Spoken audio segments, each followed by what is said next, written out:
आजपासून संसदेचं अर्थसंकल्पीय अधिवेशन सुरू झालं। केंद्रीय अर्थमंत्री निर्मला सीतारामन यांनी आज आर्थिक पाहणी अहवाल सादर केलाय।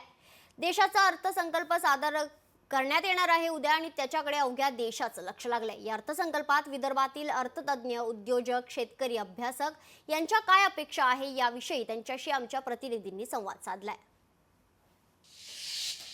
केंद्रीय अर्थमंत्री निर्मला सीतारामन देशाचं अर्थसंकल्प सादर करणार आहे आणि या अर्थसंकल्पावरती देशाचा सर्वसामान्य शेतकरी असेल, उद्योजक असेल आणि व्यावसायिक या सगळ्यांचं जे आहे ते एकूणच लक्ष लागलेलं आहे।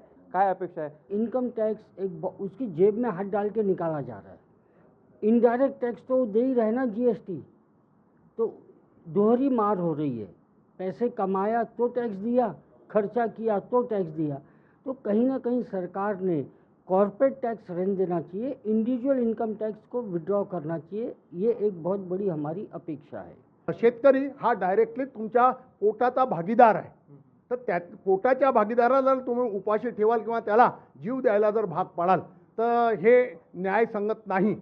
कुठलाही नैसर्गिक न्यायामध्ये ह्या गोष्टी बसत नाही। म्हणून जसं उद्योगाला तुम्ही वेगवेगळे पॅकेजेस देऊन राहत देता, तसे वेगवेगळे जे पॅकेजेस डायरेक्टली शेतकऱ्याच्या अकाउंटमध्ये सरकारने कुठल्याही परिस्थितीत मदत कुठल्याही रूपात तुम्ही द्या, पण द्यायलाच पाहिजे।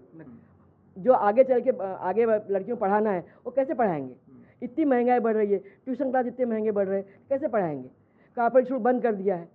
कॉर्पोरेट स्कूल ये हाल है कि स्कूल बंद गए, ट्यूशन लेते हैं, ट्यूशन इतनी महंगी हो गई है कि अब आम आदमी पढ़ा नहीं पाता है। जो बीच का है वर्ग वो बहुत ही परेशानी में है एजुकेशन के मामले में। केंद्र सरकारचा जो बजेट सादर होणार आहे त्यावर व्यावसायिकांचं, विशेषतः अर्थतज्ञांचं आणि महिला उद्योजकांचं काय नेमक्या त्यांच्या अपेक्षा आहेत या प्रतिक्रिया आपण जाणून घेण्याचा एकूणच या ठिकाणी प्रयत्न केला आहे। लोकशाही मराठीकरता मी ज्ञानेश्वर पवार, नागपूर। लोकशाही मराठी ऐका, पहा, जागरूक रहा।